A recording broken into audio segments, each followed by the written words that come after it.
which was kind of sweet when the bartender told me, here's one whiskey for free. The laughter filled the air, but I was lost in my own world. With every sip I took, the memories just unfurled. I ordered one more round, hoping I'd be lost at sea when the bartender told me. Congratulations, you finally made it to 4 p.m. You know what that means. Happy hour. It's time to kick back, relax, and dive into the world of sports with the Young and Norvelle Show. Whether you're catching up on the latest scores, analyzing the big plays, or gearing up for tonight's games, we've got you covered. So grab a cold one, settle in, and let's talk sports. Here they are, Patrick Young and Terry Norvelle.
Wording of his press release really made it sound like that was the end of Aberdeen's career at Florida. Wish him well. I like him. I think he is a big-time player. I think when and wherever Denzel Aberdeen finds 30, 32 minutes a game, I think he's a 15-minute I think a 15-point per outing guy. I think he'll score 15 points a game if he gets the prerequisite 30 minutes a game. But I have no inside scoop. Patrick Young may have a little more. If we talk to Pat today, I think it's more of a, yes, you were promised to be the starter, but that doesn't mean you are promised to get 32 to 35 minutes a game. I think the minutes probably were the hang-up. Jaguar talk, it's heating up even more. I think it's got to be a smokescreen. But, man, as we welcome Zach Rothrock. Zachary, how we doing, Zach? You good? Yeah, well, I'm doing a lot better now that we have audio on the show. Audio's good. Yeah, Audio. it is now. It is now. Audio you know, is we good. did the old turn it off and turn it back on. Yeah, that was. I saw a bunch of technical guys in there, and that's what they came up with. Yeah, that's what it comes down to. You know, and I've got a little squealing in my ears I want to get rid of. It's more headset thing, I think. You know what was next? If the on-off didn't work, you know those tech guys, you know what the next step is in their manual? What's that? Technical tap. You just tap Okay. it. Just kick it. Yeah, the old caveman beat. Fist punch it. You know? Yeah. That's how you get Channel 4 to come back on. Is that right? The old technical tap. Yeah, is on the old TV used. that just has 3 and 4. Hey, I'm glad we got audio. Audio's good on a streaming audio video show, right? It's good. Right. It's good. It's We got good. it. We are on. There has been more and more.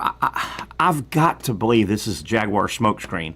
They're not going to draft Ashton Jeanty at 5, are they? I don't think so. I think it would be a colossal mistake. Nothing against Jeanty, and he may go be a great player. That's about the last position you need to go with your first pick on this football team. Please tell me, are they trying to tease somebody behind them that wants Jeanty? I mean, yeah, that could always be a thing. It could always be we want to get someone to trade up.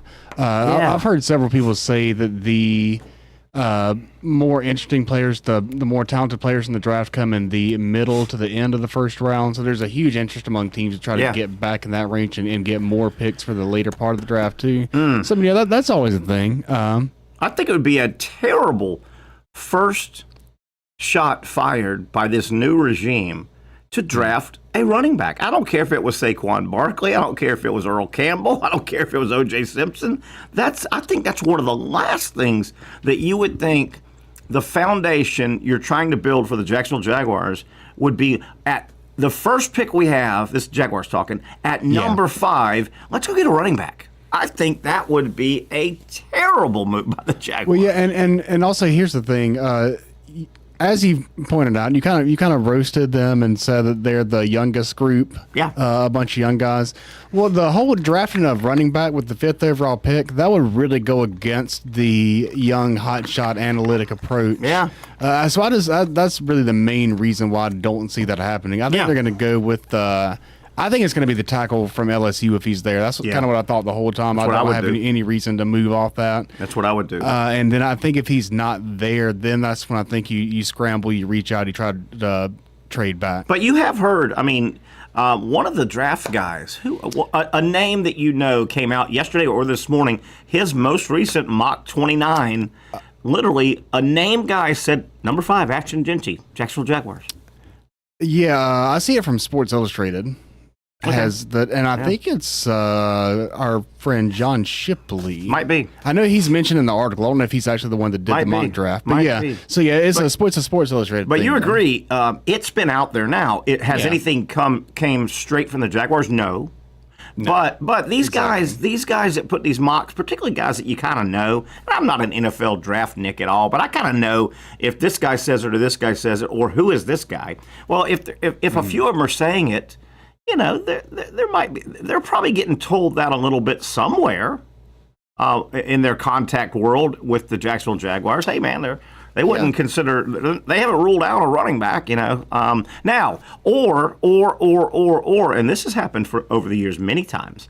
The organization will go to the beat writers and say, hey, can you plant something? I mean, that happens. Oh yeah, that happens all the time. That happens. Hey, man, I wouldn't mind if you said we're looking at Jeanty.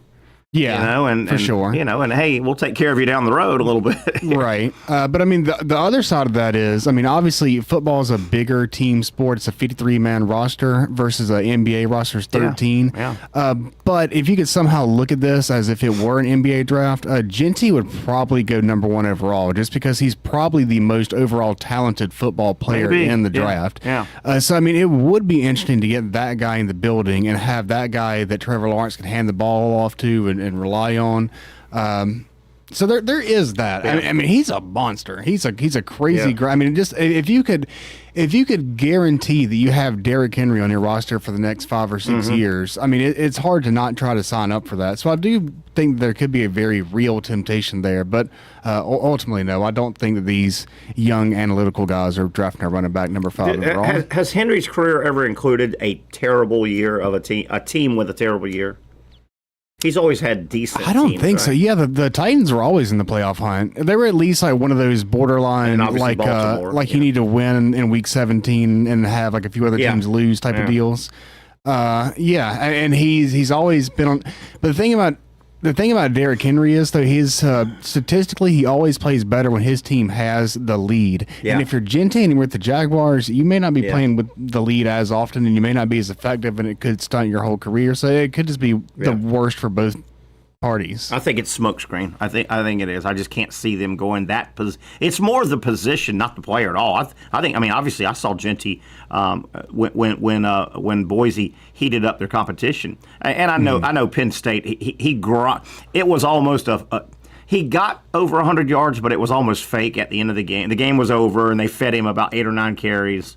Yeah, if you remember how. But I saw him make a few plays. What happened to Jeanty against Penn State would scare me if he came to the Jaguars, particularly this first year. Jeanty against Penn State, he really had probably 85, 90 yards in a full game. And they fed him to get his 100 yards. The game was over, basically. But, my God, you remember that game? He was getting hit at the line of scrimmage, and other than being a super athlete, he had to grind those 3 yards out, man. I mean, he had nowhere to go, man. And that would remind me of where he would walk into with the Jaguars, and they've got to know that. They've got to know that. And if you go running back, you then are pushing off what everybody says. This has got to be the year for Trevor Lawrence. They've got to give him some protection and see what he is. Are you good enough on the offensive line right now to say, to help? I don't know, they could go defensive line as well, but are you good enough on either line of scrimmage to go, we can skip the first round or the first pick of do they have 2 in the first round? Or no, the next one's 30-something, right? I think, 38, actually, I think that this is the first draft since the year 1967 that all 32 teams have their first round pick, which I believe means that no one would have 2. That is interesting. Yeah, as of right now. Yeah, the trade could happen, I guess, before the draft, more likely during the draft at this point. It's almost guaranteed to happen during the draft. Obviously, we're not a big draft Nick show. There are enough shows out there, I think, that have this one topic just hammered. But I have to admit, I'm getting excited about it. It's creeping up. I'm ready. Aren't you ready for? I'm ready for next Thursday.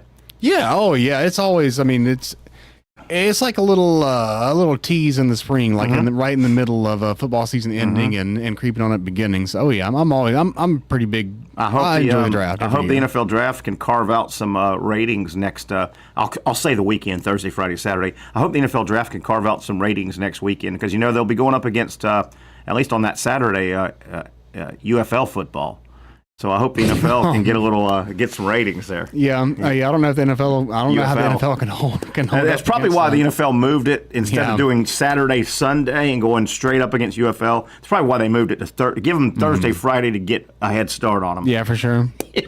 Yeah, you got to make sure that. Oh man, we kid because we don't care. We don't care. I'll check out the UFL if it's not scheduled viewing. But I'll check it out if it's on. No, I saw. Why not? I flipped. It was on, and I stayed for like 2 plays, and they had an end zone shot, and I mean, there's nobody there, man. Oh yeah, nobody. If Jacksonville had a UFL team, I would check it out. Yeah, I'd check out the Sharks. You would? Oh, I'll check it out. Yeah, Sharks. Oh yeah. Yeah. I want to say happy birthday, early happy birthday to 2 people. Tomorrow is my daughter's birthday. So happy birthday to Kendall Norvelle. She'll be 25. I can hardly believe that. And Sunday, the head ball coach. Did you hear? Did they talk about that in Gainesville? Head ball coach turns. Yeah, I knew it was coming up. The head ball coach, Steve Spurrier, turns 80 on Sunday. 80. Yeah, the big 80. That's a big one. Boy, and I tell you, he's sharp as a tack for 80 years old, man. Oh yeah, he still got his everything about him. He's still the same guy. You know, I saw a poll online recently that said who is the biggest heel in college football history, and the most common answer in the threads was Steven or Spurrier. I can see that, and you know, what do they call it? Recency biased a little bit. Things that happen, you know, you say, who's the best team ever? Well, it's easy to pick the teams you've seen the last 10 years versus 30 years, you know. Yeah. So there's probably some of that. I could see that. I mean, Spurrier was a polarizing figure. You loved him or hated him. Oh, yeah. You know, and that's Free Shoes University. Yeah, I mean, and he was, you know, he was different, a little quirky. And I've said it. I like Coach. I worked with him a couple of years and consider him a friend. But you know, you could consider him quirky, and if he was your next door neighbor, you'd go, "Hey, that guy's a little different." You know? Oh God, yeah, for sure. Right? Yeah, if he just had like a standard job, like I don't know if he was like just like a teacher or something, you'd be like, "What was with this?" Now his comeback and my comeback, and I think the Spurrier camp comeback would be a lot of people don't like you when you beat them. Right. You know, there aren't many heels that were fired because they went, you know, 10-32 in 3 years. Yeah, I feel like that's why it can't be Lane Kiffin, because really, honestly, Lane Kiffin is the first person that comes to my mind. But I mean, he hasn't won at the highest level. At least he's been successful, but he hasn't reached the pinnacle, and so you can't really be that guy if you've never done that. Coaches right now, just any sport, and it doesn't have to be mega popular, that would make my list. The negative side, the heel side. That Kim Mulkey. Oh yeah, I mean she probably is. Danny Hurley. You know, if he shows his ass 2 or 3 more times over the next couple of years, you know, he's up there. It's a building process, but he would be up there. Yeah, we could put a list together. Maybe that's a summer thing, but yeah, the head ball coach. 80 years old. I thought it was ironic a little bit as well. The head ball coach, obviously, through the 2000s, he was very successful. I mean, it's still hard to believe when you see the listing. 3 years in a row at South Carolina, 11 wins, 3 years in a row, won an East at South Carolina. Did that in the 2000s, but obviously Coach Spurrier, he carved out his legend as a coach in the 90s. Ironic that the head ball coach is 80, and he was as close to. He didn't win multiple national titles. He won one in the 90s, but you could almost call him the coach of the 90s. I mean, Bowden would be there, but Spurrier was much more out there than even Bowden. Bowden was successful, but you could call Coach. And in the 90s, college football was really skyrocketing. So there was a guy named Coach Spurrier, and there was a guy that we talked about yesterday, Lee Corso. Lee Corso, as good a spokesperson and a cheerleader for college football, his wheelhouse decade was the 90s. That early 90s, 93, I think, the first time he put the headset gear on. And kind of ironic, 2 of the biggest, not cheerleaders for college football, but promoters of college football, reasons to watch, right? I mean, Spurrier was must-see TV when Florida was on a big game. And there was a run in the 90s when game day was game day. It got all fluffy now and 3 hours, and it's way too long. But back when people of age, when game day was really game day, and it was an hour show, and it was hardcore, Corso was the star, and that was must-see TV Saturday morning. Must. Yeah. Oh, it was always on in my house, and I mean, I guess it really still is, honestly. Yeah, you got to start. That's how you know that Saturday's here and college football is here, is when Corso's putting on the headgear and making it's going to be weird not having him do it. Yeah, and it's going to be funny too. Obviously, they're grinding at ESPN right now. What can they do? Is there anything they can do? Do they even try to keep that tradition going? It is such a ESPN game day thing. Nobody else could do that. If Fox started doing headset, hey, come on, man. Oh, yeah, you definitely can't do it. But if you're ESPN, the powers, the programming guys and all, you are scouring right now. I think my idea might be good, at least for a year. bring on a guest headgear person. And almost, I would walk the guy. I wouldn't have the guest headgear person on set. Oh, when we come back, name a star. When we come back, Garth Brooks will put on his headgear and tell you who he thinks is going to win the big game. Right. I would walk that person up on set. I'd say, all right, big game is Florida State. Headgear time. Let's see. Here comes the person wearing the headgear, and then reveal it instead of the other way around. Okay, I can see that. But yeah, I like that idea. Like the voice. I think that, yeah. I don't watch that show, but I know that's the that's the premise of that. I've seen the commercials. Yeah, kind of like that. That might be the way to do it. Yeah, because then you see what team they're picking, then you got to guess who they are. And it's it's Ric Flair who was a Gator fan over the years. It's Ric Flair, whoopee, whatever his saying is. Right? Yeah, you might be on. Yeah, let Terry cook. You might be on to something with that. Yeah, but you definitely try and save it, don't you? Yeah, you got to put a different type of spin on it. If not like your idea, definitely some type of a different thing. Definitely not just slapping it on Coach Saban or slapping it on Pat McAfee and having them just do it. That'd be bad because they don't. Those guys don't want that. They don't want hate. Like people are gonna hate that. Like that. I would even if I was Pat McAfee, if they turned to him first, I might not want it. It would be an honor, but it would also be. Wait a minute, I'm bigger than coming into an established shtick. You want to do your own thing. He's already got the field goal kicking thing. Yeah. You want to do your own thing. By the way, I don't think that field goal kicking thing works. It just doesn't have enough pop to me.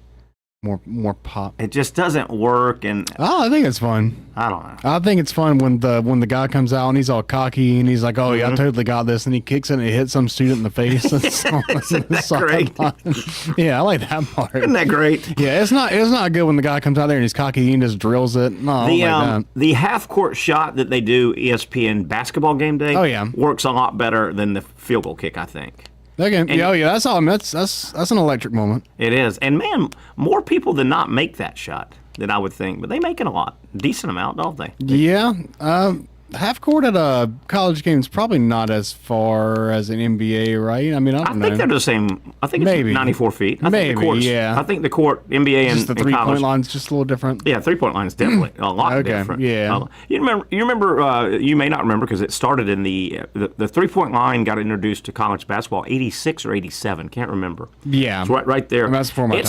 It started at 19.9, which was the top. The line came around and touched the top of the key. The circle at the free throw line, and that is so short now.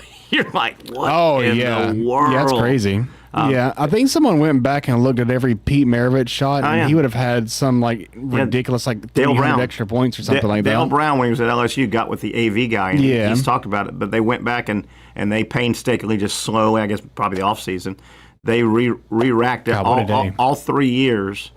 I don't know how long it took, but all 3 years, and they kind of I think they superimposed the line as you you would have to. That'd be easy. And they just checked marked that how many extra points he would have had. And it was like over 3 years it came to 1,500 more points or 1,000 more points. Yeah. That's insanity. Yeah, it really is. Hey, a lot of stuff to get to. NBA, we've talked a little bit of basketball with Denzel Aberdeen announcing he's going into the portal. We can keep that talk going. Particularly if Patrick jumps on. Football, one guy, Kadarius Toney, is getting not skewered on social media, but there's a lot of. Wouldn't you agree? Kadarius Toney has announced that he's retiring from football, and he is going to pursue his full-time career that he hopes takes off as a rap artist. His rap name is Young Joka. We've had fun. I like the name. That's a strong name. Young Joka. I've got some thoughts. I think Kadarius won. I know people like to pick at him a little bit. I think Kadarius Toney won the game of football. We'll get into that. The NBA timeline, we didn't get to it yesterday. I know some people are interested. Well, when these guys throw their name in to be evaluated, what's the timeline? I've got some dates that you probably want to store in the back of your mind. We'll talk about that. Continue the Jaguars discussion. Brent Beaird, about 5 o'clock. We have a ton of stuff to go over that we haven't caught up with Brent about. So we'll get to that and a whole lot more. What has Henry ever won? Yeah, I think back to when we were comparing Derrick Henry to Ashton Jeanty potentially as a pick. Basically, just agreeing that he would be that Jeanty would be a bad okay. pick. I didn't know the angle where. Yeah, I think that's what that was from. Yeah, I tell you, man, my concern would be not Jeanty, the player and the talent. Hell, even if Derrick Henry was coming out this year, I probably wouldn't say. Right, yeah. I mean, this team. Yeah, exactly. Because like, what does that actually get you to win? Like the Eagles won with Saquon Barkley, but when they won with Barkley, they already had the foundation. Great offensive line. Yeah. They were already. They were just a great playmaker or two away from great going offensive over the top. line. Right. I mean, they say great. I mean, great offensive line by in FL standards. All right, we're gonna have to get back to when we come back. One down, a long way to go on a gorgeous Friday. Kind of a certainly, depending on your religion, obviously a holiday weekend and Friday. So I hope people are out there getting away from work and being safe. Great weather to do some stuff this weekend. All right, one down, a long way to go. We'll come back, continue our discussions here on a Friday edition. The Young and Norvelle Show continues on Action Sports Jack. Finally, a family atmosphere, kid-friendly restaurant with a real sports bar feel. Bricks Jags Beach features all of that and a large, climate-controlled covered patio with misting fans and heaters for all seasons. Mix in an extremely diverse menu that features the most quality and affordable steak at the beach, and there's no reason not to enjoy your next lunch, dinner, happy hour, or big sporting event at Bricks Jags Beach, 300 2nd Street North in Jacksonville Beach. See you at Bricks Jags Beach.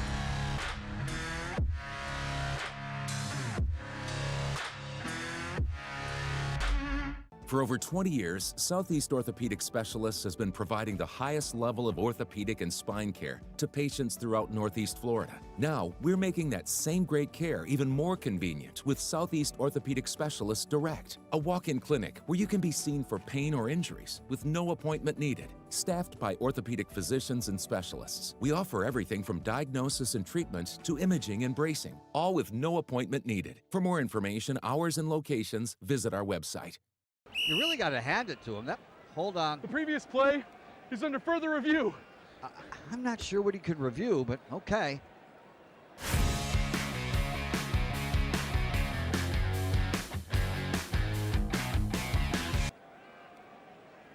Sure has been a while.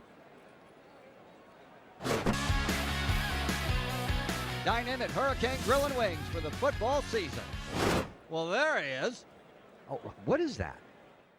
Hey everyone, Olivia Tasley here from Action Sports Jax to tell you all the different ways you can watch our new 24/7 network. 3 easy steps. You don't even need a pen and paper to write it down. Step number 1, download the app. Search Action News Jax in your app store either on your phone or your smart TV. Then, once you're on the app, click on that little drop-down menu in the upper left-hand corner with the 3 little lines.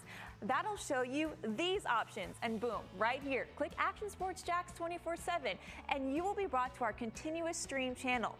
That app can be accessed through all these different platforms, whether you have Roku, Fire TV, Smart TV, Apple TV, or Google TV. You can find our app. Now, if you don't have access to the app, don't worry. We still got you covered. We're across all social media platforms from Facebook, Instagram, X, YouTube, Twitch. We have a podcast channel. Plus, check out our short reels on our TikTok. Action Sports Jax 24/7. It's on all the time and everywhere.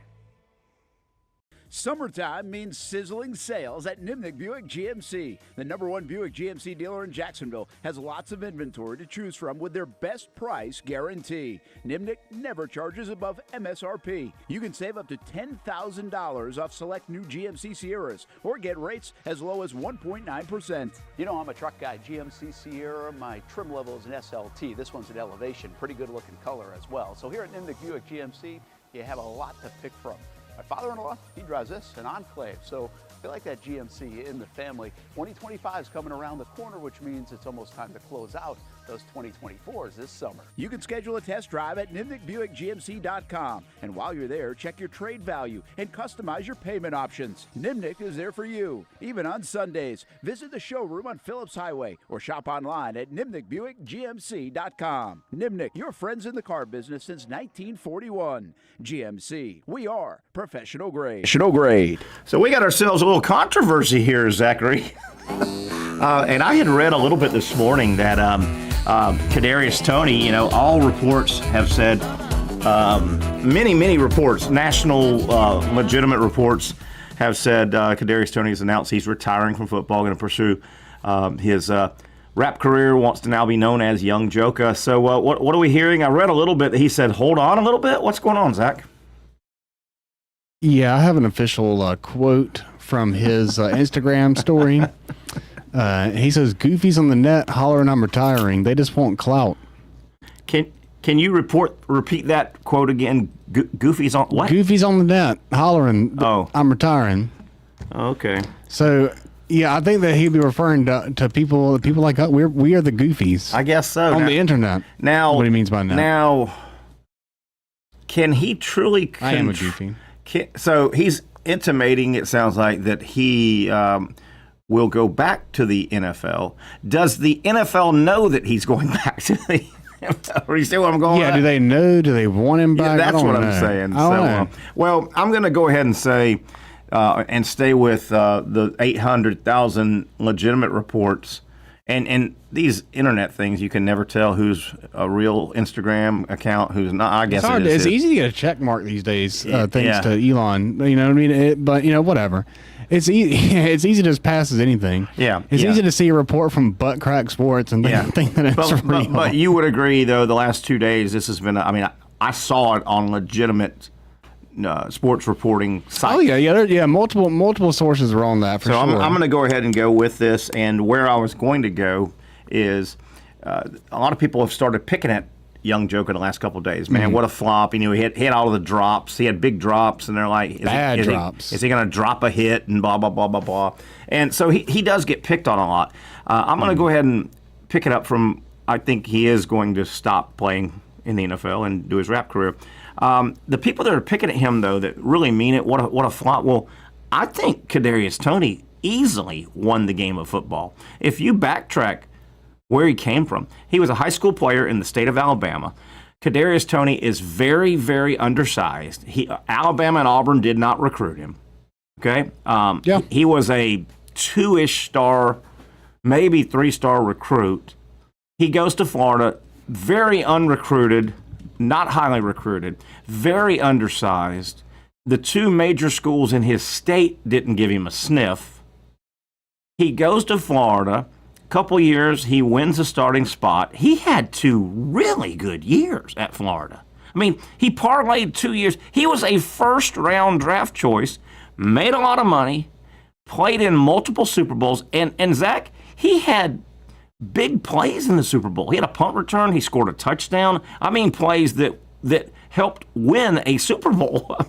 Oh yeah, that the corn dog play where they run him in motion and he goes back out. Oh, that's a brilliant play design, and he's perfect for that type of for that play. To run it. It might have been that Super Bowl or another one. He had a 65-yard punt return that got down. It might have been that drive.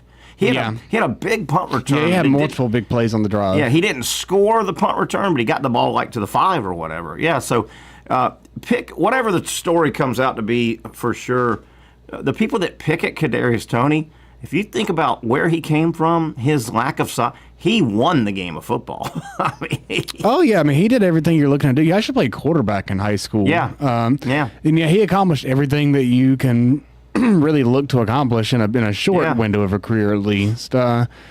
You want to go be Young Joka, stop being Kadarius Toney. That's fine. Yeah, that one team he played on when he played on 2 teams as the starter, right? He played on that 11-2 Kyle Trask team that they were together. That lost an unbelievable shootout to Alabama, 52-46. Yeah. Florida was one more touchdown.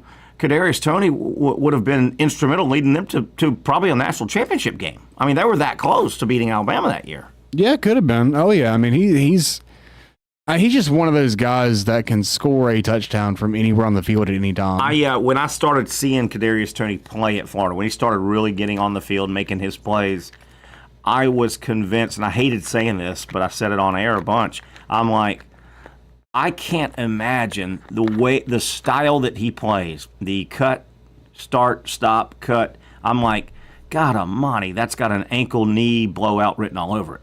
But he never really, the way he changed directions, and he was almost like crazy leg guy. Remember? Yeah. Oh, yeah. It wasn't that. It was the other issues that made it where he can't keep his career. Just making boneheaded plays. Just not having his head in the game at the time. What was that one? There was a huge play Kansas City executed, but young Joka was way off sides, lined up way right. That was against the Bills in the regular season. He was like 2 yards. Yeah, way off. Yeah, like you have to call that. And he looked in. He looked to the ball. He looked in, and you're like sitting in my living room. I go, dude, you're about 2 yards. I mean, he was almost in the other defense's huddle. And they're gonna call that. Oh, it was blatantly bad. Even though other former Gator Jawan Taylor, I feel like he does a false start literally every play, and they let him get away with that. But whatever. And at Jacksonville and at Kansas City. Yeah. With the Jaguars, obviously every Jaguar fan in the world felt the same way. Every time you watch Jawan Taylor play here, he's a pretty good player here. All right? He's a good player. Yeah. It looked like he quarter of a second false started every single pass. Oh, yeah, he does. It's crazy. It blows my mind. It's all I can look at whenever he's playing. It's all I can look at on the whole field every time. Never gets a flag. No. If you can do it. Why not?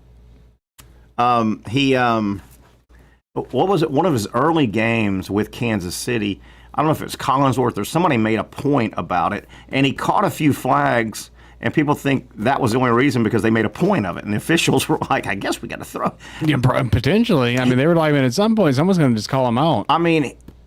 He's got to be the best play starter in the world. How does he know to just really gets off the ball? It's that, and he's more of a right tackle. Yeah, he's right tackle. Yeah, it's that right kickback leg on a pass play. He kicks that leg back, and you're like, dude, how did they not see? He went a split second before the ball was moved. Yeah, I don't know. It's outrageous. This is one of the craziest things I've ever seen, and he's been doing it for years. Yeah, and it's not like he's Kadarius Toney size. He's the biggest guy on the field, man. You can see this guy a mile away. Yeah, I thought the whole stadium sees it. Everyone at home sees it. The referee just ignores it. Yeah. He's on the home team. I want to go over this. We didn't get a chance. Obviously, yesterday's show was a little. It was different, with all the FSU shooting stuff popping during the or bad word happening or being reported. We spent a lot of time talking about the shooting tragedy in Tallahassee, so a lot of stuff we didn't get to that was on the rundown yesterday. I wanted to go over this for people. Certainly, Florida has a couple of players that have asked, basketball-wise, that they've asked the NBA to give them an evaluation. Happens every year. A lot of players out there. Timeline. Here's some stuff to keep in mind coming up. The NBA, they have their own combine where they invite some of these guys in that want their grade, and they work them a little more. So the NBA combine is May 11th through the 18th. The actual NBA draft comes up June 25th and 26th. The deadline to withdraw your name, and this is one. Now, it doesn't have to happen on this day. You can withdraw your name earlier if you want, but the deadline.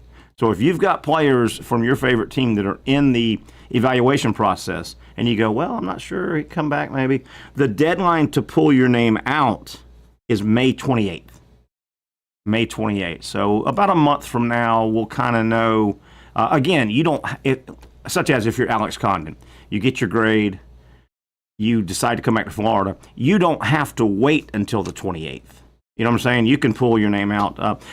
Zach, speaking of, and this has happened in football, but it's happening a lot now because we're in basketball season. Have you seen the new trend? The trend of if you are leaving early, a trend started, I don't know, Zach, about 5 years ago? Everybody feels like they have to pen a long letter to their fan base. Oh, yeah. Okay, that trend have you seen the new trend now? What is that? And Ruben Chinilu has done it. The new trend is Ruben Chinilu, his I'm going to get evaluated. It's heartfelt, man. He's saying, gosh, I'm going to miss Gainesville, and thank you, Gainesville, and Gator fans, and blah, blah, blah, blah, blah. But at the end it says, and, depending on my report, I may be back. Oh, yeah. So everybody now is sending out these, not just Florida, all these players are basically, they are sending out a breakup note, maybe. Yeah, maybe. Like, we got to keep your options open. Hey, sweetheart, listen, I was just thinking, and I just don't think I'm going to be in this relationship. I think I want to get out of the relationship, sweetie, and different time, different place. Maybe we'd work out, but I think I'm going to walk out, but I reserve the right to come back, okay? Yeah, well, you don't want to burn bridges. You want to keep your options open. But they're all writing these things. Yeah, and, well, another trend that I've seen in college is players thinking that they are worth $4 million as Memphis point guard P.J. Haggerty is now asking for $4 million to play point guard. This is a fairly new story. Yeah, so just the same number as Nico. Is asking for to play point guard. He is asking for or play quarterback. He's asking for a point guard. Yeah, it's smart right now for these guys because right now and probably over the next year or two until it gets guardrails, this is the time. Yeah. I mean, while everything is still as they call it, the wild west. Go ahead and get it. Get it in while you get it in. I've seen that name. He's a sought after guy now. Is he $4 million? Sought after. And keep in mind there's about to be a $20-something million salary cap instituted, and then the schools can determine where they put their money, and everybody feels like what football is going to get about 90% of it, and basketball is going to get. I think it's most people feel if you could put a parameter on it, and they can do what they want, it may be like 15, 16 going to football, another 4 or 5 going to basketball, men, and then crumbs to the other sports. But, I mean, I don't mean to be rude, but the other sports don't really bring in any money. No, it's I mean, you get what you bring to the table type thing. But, I mean, like, the lower sports are going to get trickled down, and they're going to benefit from it. So they got to look at it like that. But then, I mean, the volleyball team has got to be looking at this and saying, my God, I'm literally never going to see that type of money. And this guy is just demanding it. And so there's going to be some resentment there. But I mean, it is what it is. Because I mean, ultimately, you are right. The money is going to go to where it is revenated. Yeah, for sure. It should. How about this pivot? And this just hit me. I want to apologize. I think I'm late to the party. I'm really late to the party. But can we talk a smidge about the WNBA? We can.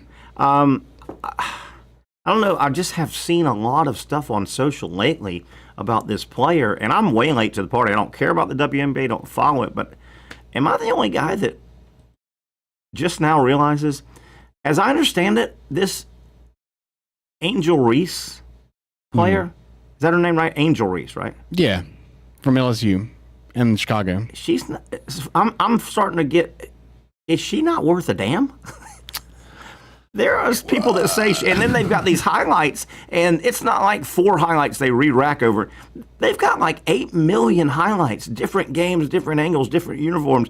It appears, is she terrible? Am I just coming to the table here? I think terrible is a bit harsh. Now, she does seem to. Now, she is a habitual stat patter. And there's guys all throughout the NBA that do the same thing where they miss, grab their own rebound, grab their own rebound. I mean, she's done it 5 or 6 times, pad stats like in a possession like that. She is notorious of that. And she.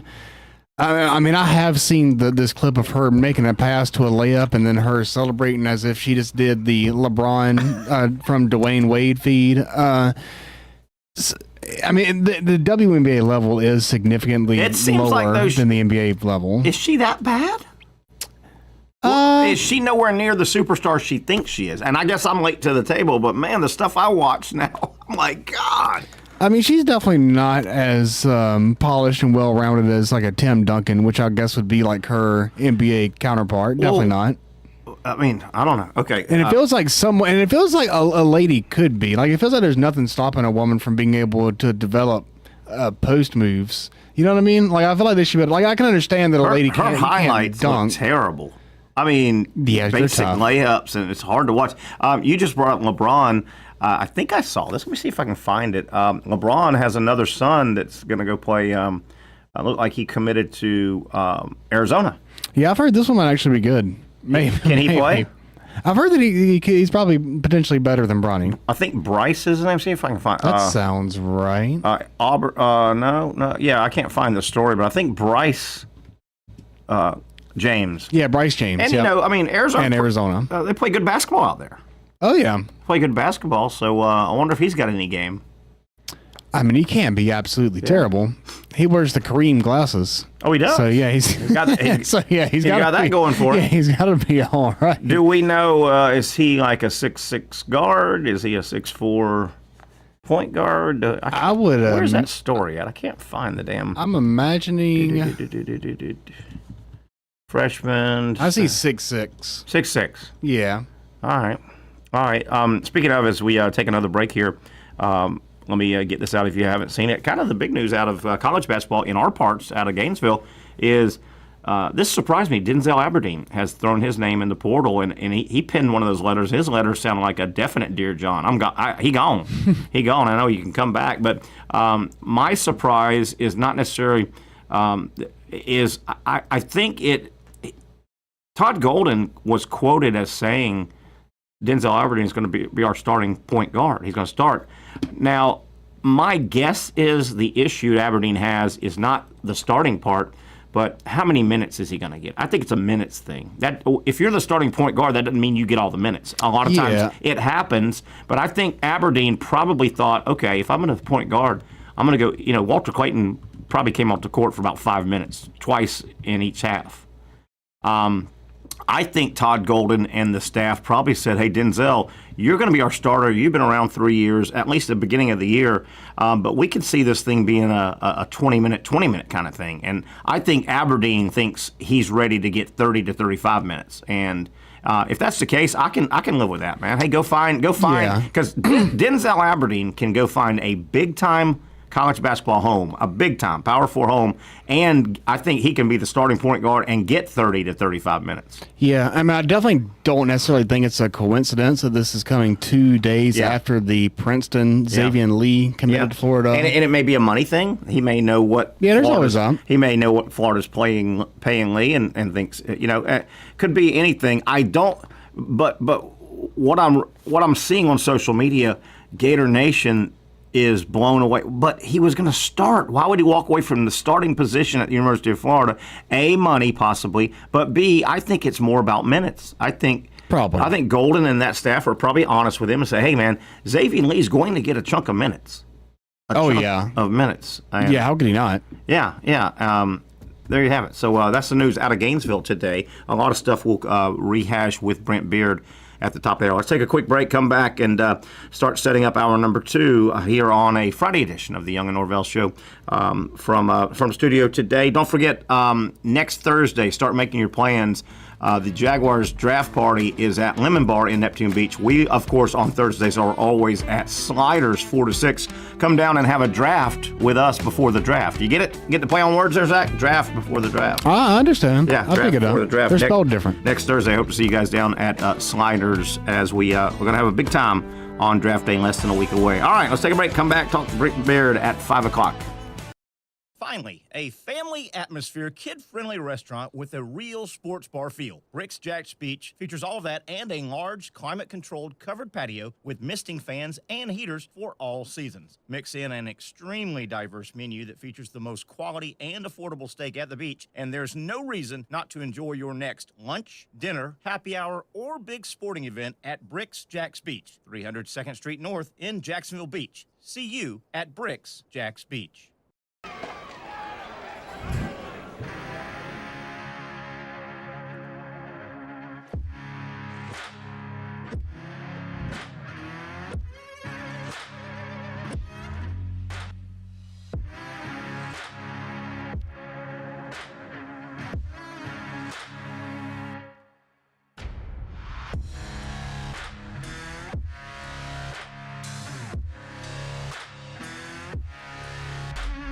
For over 20 years, Southeast Orthopedic Specialists has been providing the highest level of orthopedic and spine care to patients throughout Northeast Florida. Now, we're making that same great care even more convenient with Southeast Orthopedic Specialists Direct, a walk-in clinic where you can be seen for pain or injuries with no appointment needed. Staffed by orthopedic physicians and specialists, we offer everything from diagnosis and treatment to imaging and bracing, all with no appointment needed. For more information, hours, and locations, visit our website.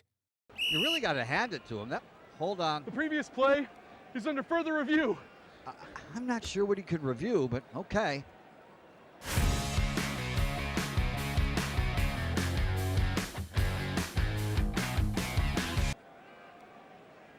Sure has been a while. Dynamic Hurricane Grill and Wings for the football season. Well, there he is. Oh, what is that? Hey everyone, Olivia Tasley here from Action Sports Jax to tell you all the different ways you can watch our new 24/7 network. 3 easy steps. You don't even need a pen and paper to write it down. Step number 1, download the app. Search Action News Jax in your app store either on your phone or your smart TV. Then, once you're on the app, click on that little drop-down menu in the upper left-hand corner with the 3 little lines. That'll show you these options, and boom, right here, click Action Sports Jax 24/7, and you will be brought to our continuous stream channel. That app can be accessed through all these different platforms, whether you have Roku, Fire TV, Smart TV, Apple TV, or Google TV. You can find our app. Now, if you don't have access to the app, don't worry. We still got you covered. We're across all social media platforms from Facebook, Instagram, X, YouTube, Twitch. We have a podcast channel. Plus, check out our short reels on our TikTok. Action Sports Jax 24/7. It's on all the time and everywhere. Summertime means sizzling sales at Nimnick Buick GMC. The #1 Buick GMC dealer in Jacksonville has lots of inventory to choose from with their best price guarantee. Nimnick never charges above MSRP. You can save up to $10,000 off select new GMC Sierras or get rates as low as 1.9%. You know, I'm a truck guy. GMC Sierra, my trim level is an SLT. This one's an Elevation. Pretty good looking color as well. So here at Nimnick Buick GMC, you have a lot to pick from. My father-in-law, he drives this, an Enclave, so I feel like that GMC in the family. 2025 is coming around the corner, which means it's almost time to close out those 2024s this summer. You can schedule a test drive at NimnickBuickGMC.com. And while you're there, check your trade value and customize your payment options. Nimnick is there for you, even on Sundays. Visit the showroom on Phillips Highway or shop online at NimnickBuickGMC.com. Nimnick, your friends in the car business since 1941. GMC, we are professional grade. We got Brent Beaird coming up at the top of the hour, and we got a lot of stuff to throw Brent's way. I guess Brent was not on Wednesday, I think. That's what it is. I've got a couple of topics that we did not get to because Brent had some stuff going on Wednesday. But Brent Beaird, a little bit after the top of the hour, so stay with us here on the Young and Norvelle Show. Terry Norvelle, Zach Rothrock producing here on the program. Zach, a couple quick topics before we hit the top of the hour. I don't know if I've mentioned this on air, and we're starting to get kind of close, but I've got a business partner on a project, a separate project I've been working on. We are trying to produce a pickleball show. A stream pickleball show. The sport is so immensely popular. Really is. I'm not sure if any sport, and you can look this up, in America has ever grown at this rate. I would only guess maybe the late 70s, 80s running craze that caught on, but this pickleball craze is taking over the world, basically. I'm going to tie it in. I'll tell you a little bit about the show if we have a second, but the reason I bring it up, pickleball now has started to infringe on golf in the Major League Baseball world. How about that? Pickleball, golf, Major League Baseball. You know, baseball players are notorious. You play so many games. You're together, and you know, a lot of your games are at night. But let's say you're on the road. Okay, you don't have family. You're on the road. You got a set, you know, a multiple game road trip. Well, Major League Baseball players are notorious golfers. You know, you know, play a night game. You're still out of town. You know, you can play the best courses, and obviously these cities have got great courses. So golf is a huge thing for, you know, they'll go 9, 10 o'clock in the morning, play a round of golf, then go straight to the right. The word is pickleball now is starting to take over Major League as a non-baseball activity for these guys. I can see that. It's taking over the world, man. Yeah, I mean, the fact that you can be an 80 plus and still play it, it makes it like kind of golf is similar in that regard. Yeah. So the fact that it's accessible for ages, I guess 6 and up, you could say, and that makes it explode. So yeah, it's good. But getting back to the little project we're putting together, I don't play pickleball. At my age, I don't want to play pickleball because I can see getting out there and ankle, knee, hip. You know, I don't need to. I don't need to tease the injury god. Yeah, a lot of hip injuries in the pickleball. But one and I've kind of watched it, and we're putting this show together. It'll be called the Pickleball Net Ninja Show. Pickleball Net Ninja, and we've got a couple of hosts lined up. And we want it to be kind of the. Right now, there's just a scatter shot. Everybody's got their highlights, and everybody tries to promote their own game and their own court. Now, we want it to be a unified, all-in-one kind of, couple shows a month kind of thing. What's going on in the world? New equipment out there, community calendar, stuff like that. Just the pickleball world, and we've gotten pretty good response. We're about to film a little 10-minute pilot. Just kind of, hey, this is our show. This is what it's going to be about.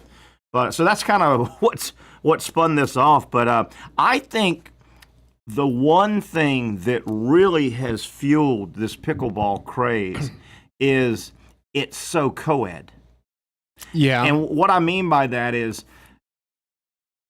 you can't really outpower your opponent. Yes. The paddle and the ball are such that I don't care how big and strong, there's a maximum that ball can be hit. So conversely, the game closest to pickleball, you think of tennis. Well, Zach, if you and your wife go to hit the tennis ball, you're probably going to overpower her, and she could barely get over the net. And if you jump on a forehand or a serve, it's going right. This scenario is played out. She started crying. I wasn't allowed to actually cry. Absolutely, and, but I mean, you get my point. You mentioned golf. Okay, golf. A woman's not going to hit the ball as far as a man. We know that. A lot of times, golf. Okay, yeah, that's great, but. If my wife comes and plays a round of golf with me and my boys that we play right? Okay, we all three of us tee off from the men's tee. Then we got to drive up to the red and stop, and she hits, and she's probably going to hit 3 times before we hit our second shot. You know what I mean? It's not a great because you can overpower. This pickleball thing, the co-ed. When I got a court near me that I walk over and watch sometime. I'll be walking my dog or whatever, and you see a lot of mid to late 20s, 30s couples, married or not, boyfriend, girlfriend, and they can play. They can play another couple. It's mostly 2-on-2, but you can play singles. But you and your girlfriend, you and your wife can go play a mixed-sex game, and it's fair. It's not just, just keep hitting to the girl, Yeah, The lady has a legitimate fair chance to hold her own. All she's got to do is just hit it. Yeah. It's more about placement. Mm-hmm.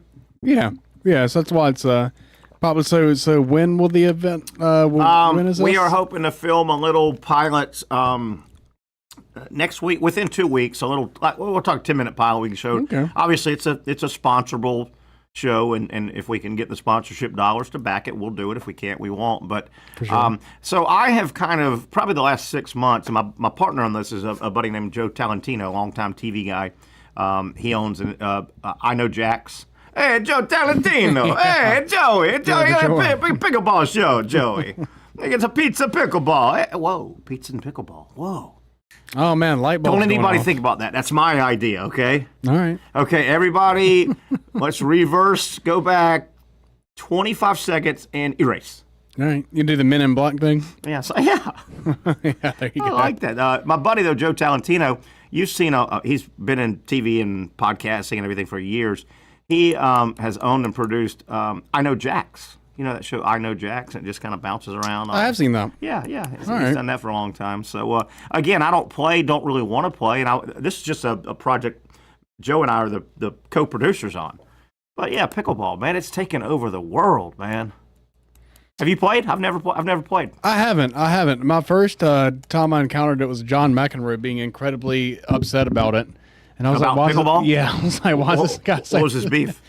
He just doesn't like how it encourages laziness, basically. But I mean, obviously, it's better for these people that are playing it to be doing this versus just I don't know, sitting there doing nothing. I'm glad you just said that. Yeah, I mean, that was the first thing I would go. Hey, Mac, there's a chance that a large percentage of those pickleballers wouldn't be doing a damn thing. Yeah, I agree. No, it's good. I think it's one of the better things that we have going on for the country is for everyone to be getting up and doing some type of physical movement together. Yeah, move around. So there you have it. If anybody wants any more information, reach out to me at any time. But yeah, I'll tell you if we get this pilot filmed, and then again, there'll be features that can be sponsored. You know the deal. You got to make money. Always. You got to make money, or you can't do it. I mean, Zach, your time's worth money.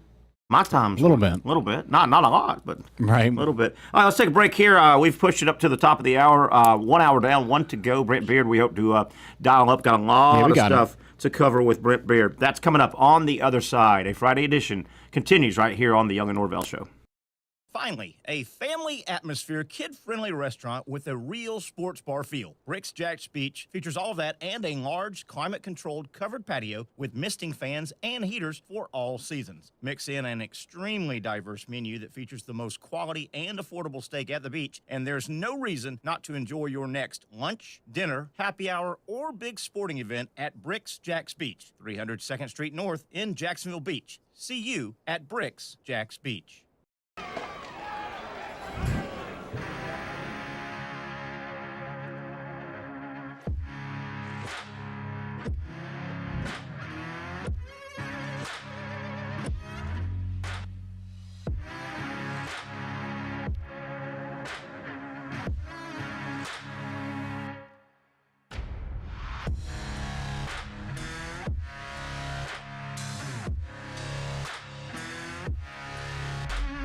For over 20 years, Southeast Orthopedic Specialists has been providing the highest level of orthopedic and spine care to patients throughout Northeast Florida. Now, we're making that same great care even more convenient with Southeast Orthopedic Specialists Direct, a walk-in clinic where you can be seen for pain or injuries with no appointment needed. Staffed by orthopedic physicians and specialists, we offer everything from diagnosis and treatment to imaging and bracing, all with no appointment needed. For more information, hours, and locations, visit our website.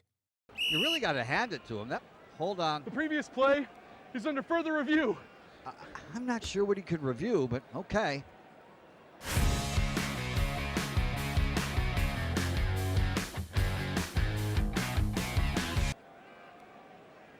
Sure has been a while. Dine in at Hurricane Grill and Wings for the football season. Well, there he is. Oh, what is that?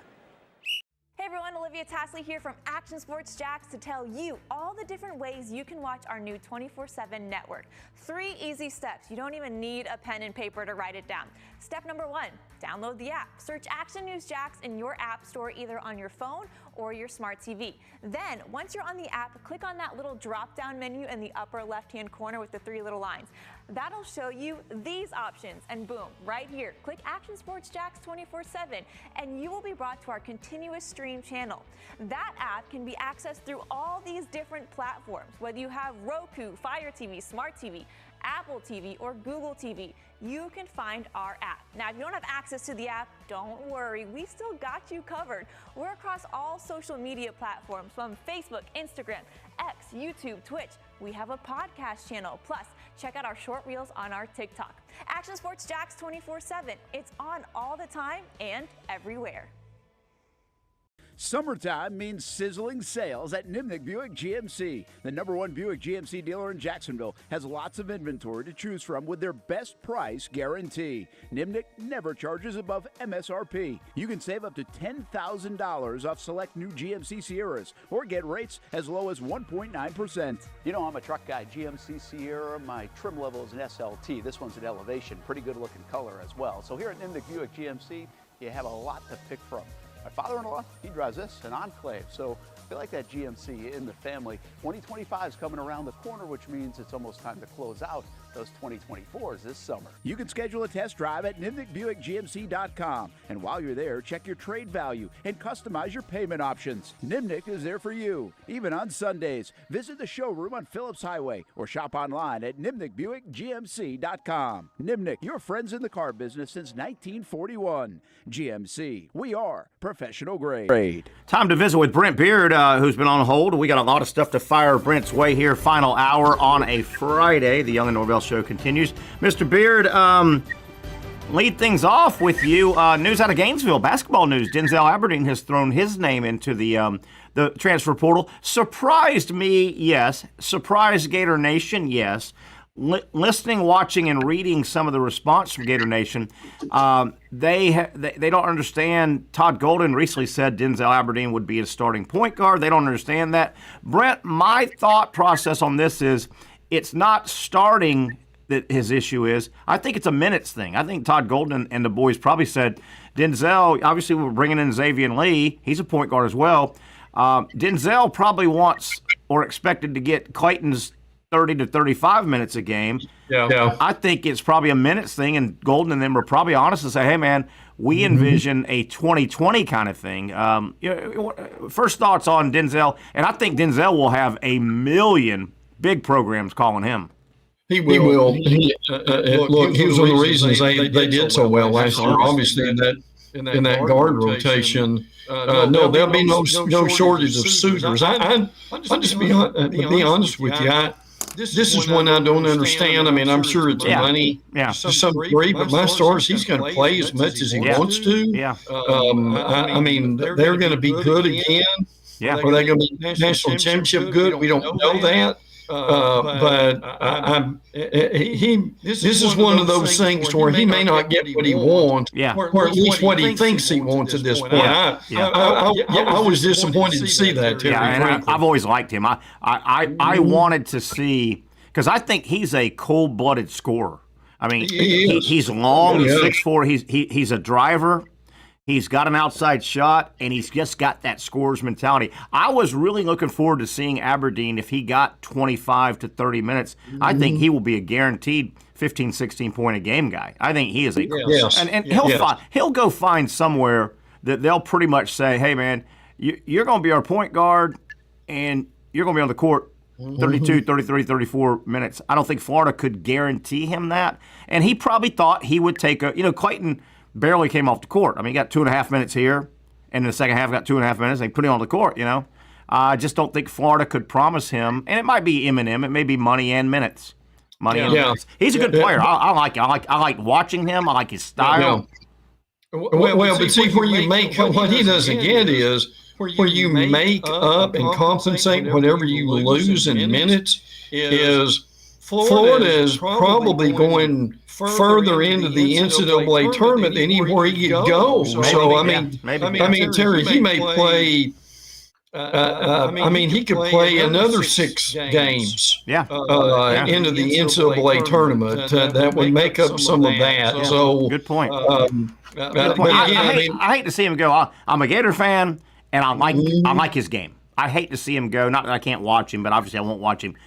Sure. And I was really, I think he's been a good soldier, and that, being a good soldier probably is why he probably got fair talk from Golden. He probably said it. Hey, Denzel, if you are expecting to, we think you're a great player, but we don't see you getting 35 minutes a game. I just don't see it. And Xavier Lee's coming in. Anyway, so it'll be interesting. I'll track him. I'm a Denzel Aberdeen guy. I like him. Yeah. I like his game. Brent, I got a lot of stuff to throw your way. We missed you on Wednesday. You had a prior commitment. I'm a bounce a lot of stuff. A couple of new college football rules. The main one is they're really trying to legislate out the fake injury. I like what they've put in. It does have a hole in it, and I've pointed out the hole. Let me explain and then get your thought. The situation now, college football this coming season, is if an injured player goes down after the ball is spotted, and the officials do a pretty quick job spotting the football. They do. So you're talking after the play, that ball's spotted within 10, 12 seconds, right? I mean, it's spotted pretty quick. If a player goes down after the ball is spotted from the previous play, if medical personnel has to come out, it'll be either a timeout taken. If you have no timeouts, it'll be a 5-yard penalty. On the surface, I like it. My one concern is you're gonna end up punishing some of those injuries that fall down are legit. And the guy may have a tweaked ankle and he's hopping around and I'm not going to be able to guard that guy. I got to go down. I worry about throwing out the baby with the bathwater. Some of those, you're punishing a guy that does go down legitimately. Agreed. Now, I'll tell you one thing here, Terry, that could really hurt a team. And until we get going with this and they actually see it happen before their eyes, and during the game, they're not going to realize that there's a it's a 5-yard penalty. Yeah, they're at a timeout. Mm-hmm. Now, look, if you're in, you're trying to kick field goal, or you're on the 2-yard line, brother, a 5-yard penalty could cost you a ball game. Yeah. I mean, we saw this with this Gator foolishness on special teams. Was it the I think it was the Arkansas game, Terry, to where they're within a 41-yard field goal. Yep. They get the penalty for everybody and their brother going over the field. It's a 46-yard field goal, and that thing goes right or left. I can't remember which one, and it costs them the game. Yeah, definitely. So, I mean, I like the concept. It's not perfect, but at least they're trying to get the to legislate the flopping in college football and slowing the pace down. Brent, tell me about if you know much. You would think that Bill Belichick at North Carolina probably had a lot of quarterbacks. I mean, he had a guy named Brady on his side for a long time. He knows a little bit about quarterbacking. You'd think he had a pretty good pick of transfer portal guys. It looks like a South Florida quarterback has come over. I don't know much about him. Do you know much about this player that Belichick's got coming in? Yeah, I think it's South Alabama. Oh, South Alabama. I'm sorry. I meant to say South Alabama. Well, it's funny you said that because I'm listening to Brother Brent Beaird today on his show up in Florence, Alabama. Okay. And he said he watched this guy for about 3 or 4 years during his high school career, and said he was a really good quarterback, very undervalued quarterback, real dual threat guy that was very successful on the high school level, and actually was at South Alabama. So, frankly, I tell you who he reminds me of is Diego Pavia at Vanderbilt. Yeah, Pavia. Yeah, I mean, if they come close to that, and Bill Belichick's girlfriend allows them to play this year, that's going to be interesting to see how that comes out. Definitely. We got Patrick Young on. Pat, let's backtrack something we've talked about a lot today. Kind of caught us all. Brent Beaird taking shots. Yeah, definitely. taking shots at Belichick. Come on, man. Pat, let's back to a topic we've talked a lot today on the show. Your thoughts, kind of surprised all of us. Denzel Aberdeen jumps into the transfer portal. I've got my thoughts. What are your thoughts? I'm thinking like if Denzel were, let's say, in medical school, and let's just say in medical school he's making $100,000, and he has an opportunity to make $500,000 going to another place. Even though that first place was really good to him, could we fault him for leaving and taking that opportunity with and I think it's way more money than what I'm saying. I don't like it. I don't love it. I understand it. If what I'm hearing in terms of the upgrade of money he's going to get, I can understand. But I literally thought this was going to be his team. You know, coming into next season, I thought it was going to be his team. It broke my heart to see him go because I think he stayed. He's been there since he was a freshman. Yeah. And I mean, we've seen a lot of guys that have transferred out. And the grass is not always greener. You know, Meechie Johnson is a primary example. Yeah, my thoughts I threw out a moment ago before we got you on, Patrick, was probably Eminem. My thought is yes, he's been promised to be the starter, and I know they're bringing in Xavier Lee. Just because you start doesn't mean you get all the minutes. I think it's probably a minute thing. I think Todd Golden probably said, you're not going to eat up Walter Clayton's 35 minutes a game. It's just not going to happen. It's probably going to be more of a 20-20, and it might have to do with money too. So I wish the kid. I'm going to miss watching him play. I loved his game. But yeah, I mean it's a Gator Nation. You better try to stay in the SEC. That's the best league to be in. Oh yeah. So but I think Aberdeen will have a quick. He'll find a home quickly that says, you're my point guard. Let's just name all the teams. Let's name all the SEC teams that will take him. Everybody. All of them. All of them. But I don't think he'll have trouble at all with his game tape. And hell, he's played, if he goes SEC, or hell, he's played against a lot of these schools I'm sure he's talking to. I don't think he'll have trouble at all finding a school that says, A, you'll be our starting point guard, and unless you're puking, you can stay on the court for 40 minutes if you can not puke on the court. I think he'll find a home. Really.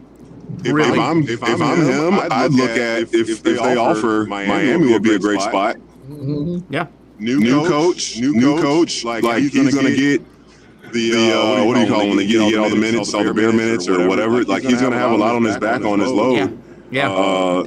I just hate that he's won a national championship at Florida. Like is he gonna come back and still be beloved? Of course, but not to the same level. Yeah.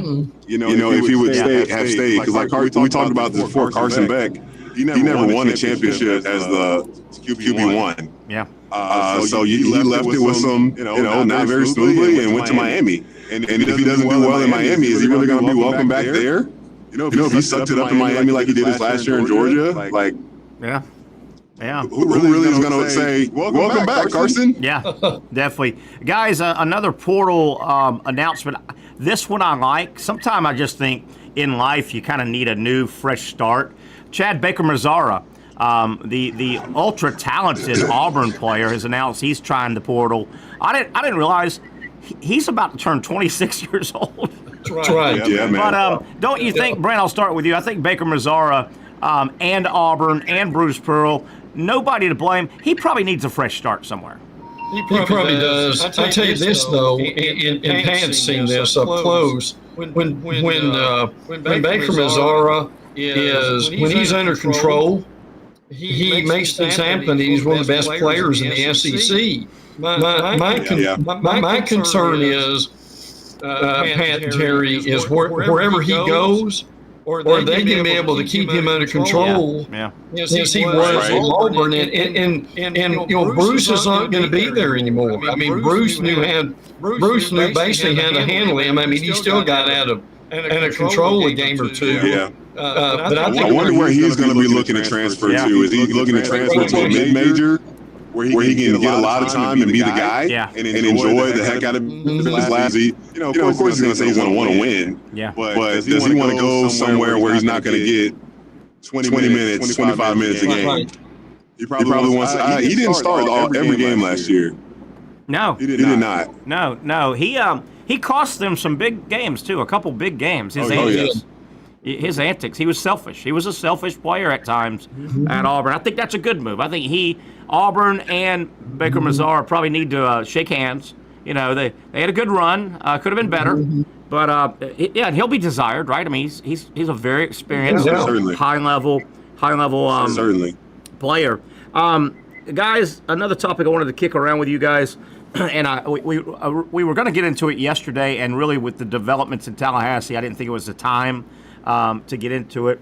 What a tragedy over there. But Charlie Ward gets named the FAMU head basketball coach. And that got me thinking, and I don't want to run anybody out, but, Charlie, he's been a high school coach for quite a few years, head high school. He had some time on an NBA bench, but it's been a while ago. Is it out of the realm of possibility, guys? 5 years from now, could Charlie Ward and Deion Sanders be running the basketball and football programs in Tallahassee? It's not out of the realm, It's not out of the realm. No. I don't know how that would work. But do they have money to pay Deion enough to leave Colorado? Yeah, I don't know. That's a great question. And I get it. Colorado has made it clear that Deion is their savior. Yeah, and I get it. I get it. Luke Locks has not even coached a basketball game yet, but Luke Locks coming over to FSU, that hasn't wowed me. He was a former player, and he's been on an NBA bench for a long time. That might be why a lot of people are saying, well, if Florida State, why didn't they just go straight to Charlie Ward instead of Luke Locks? Well, Locks has been on an NBA bench a long time. Right. Charlie's had a stint. A little bit younger guy too. Yeah. Brent, but really, the Charlie Ward, Deion Sanders 5 years from now, if FSU keeps losing Brand, it's amazing. I'm a broken record. It amazes me. The last year and a half, going on 2 years now, the FSU brand has fallen off the earth. I mean, I don't even have buddies talking FSU ball with me. I don't run into. I mean, their brand, and then here's Florida goes out and wins a basketball title. That brand's going to skyrocket higher. Brent, the brand of FSU athletics, it's almost like they don't have an athletic program right now. Well, they're struggling. There's no doubt. This is why it's important that they're going to be much better in football. I don't see that right now with especially a quarterback with the transfer from Boston College. I will say this about Charlie Ward. I remember interviewing Charlie Ward a while back. I was incredibly impressed. Listen, Charlie Ward, and I'm curious if Pat knows him, but my experience with him was he has a plan. He is he's just under control. He's almost inflammable. Yeah. Which I think would make him a really good coach along that line. I mean, he knows the game. He's got. I mean, my stories when he went a Heisman Trophy. And all that, I think he could do an incredible job, and like Terry said, very well could be at FSU very quick. I would love for him to win a national championship or something at Florida State, and then make some type of line or jive at Bobby Bowden. I hate to say that, it's a little messed up, but you can say, man, I can't believe it. I am actually smart enough to be a coach or to win. Yeah, how about that? Right. I'll tell you, man, I had a chance to interview a TV interview with him one-on-one, and Charlie Ward, he is a laid-back, measured guy. And I mean this I wish I was. I think we've all had hothead moments in our life. I don't think he's ever had a hothead moment. Why did I do that? Why did I say that? Very measured, very, very measured. And my God, what an athlete! What an athlete! I mean, if Charlie Ward came around 15 years later, he would have had a tough decision to make because, his style of quarterback had not quite made it into the NFL. So he went NBA. How about that? You, Pat, you've got NFL and NBA, and you say, I'll go NBA, and he played like 14 years. Yeah. I know, right? Really? Yeah, why doesn't he get talked about as an amazing dual threat in those conversations? He doesn't get mentioned as much. Being football to basketball, that's not easy. No. Well, I'll tell you this, guys, and Terry hit on this a little bit. Charlie Ward's the kind of guy, we don't do this anymore. You used to back in the 60s, 70s when things weren't as complicated. Charlie Ward could be an AD to me just as easy. He could be a basketball coach. Good point. He'd make a great front office guy. You would think. Yes, absolutely. And boy, he is where's he? Thomasville, Georgia, just a country dude. Yep. I think he's a Thomasville guy. And what was the old? We've had this on the show. The old Bowden. The old Bowden comment. Well, Charlie came over here from Thomasville. He said, he's a darn good athlete, but we didn't know what to do with him for the first 2 years. Charlie was our punter. He punted his first years at Florida State. Waiting his turn. FSU was in that period. Brent, you remember? They churned out a starting quarterback every 2 years. They had star guys. They sat the bench for 2 years, and they got junior, senior, and they had that was their system. Well, we were so smart. The coaches we had Charlie punting. He was our punter for 2 years. Listen, the thing Bowden always talked about. He said, my theory is I want these guys to not start until their redshirt junior year. Yep. And then at that point, they're ready to go. Now, Pat, imagine telling a player now, you're not going to start to your redshirt junior year. That wouldn't go over well, would it? But it did then. Yeah, it was. I mean, the coaches had the advantage. Yeah. What are you going to do? Yeah. You got to trust that you went to the right coach, the right guy that's going to be a man of their word, and right. Can to make sure you earn that spot too. I want to pay guys, and we're going to take this segment a little bit long if you guys don't mind. I know Pat, you're out and about, and if you need to go, I don't mind. Okay. Let's take this a little bit longer. Zach and I started in hour number 1. We need to pay respects to a couple of guys in college football that really were instrumental, one from more the marketing side and one from the on-field side, that really have helped college football. I think college football in the 90s really started this meteoric rise. The TV, the networks, college football really started becoming less regional and more national. Wouldn't you say that? It's not just a Southern and a Big Ten. College football just became its monster. Today, we are wishing happy birthday, even though it comes up on Sunday. The head ball coach, Steve Spurrier, turns 80 on Sunday. Oh my boy! During the 90s, he was as instrumental. Brent, 80 for the head ball coach, still sharp as ever.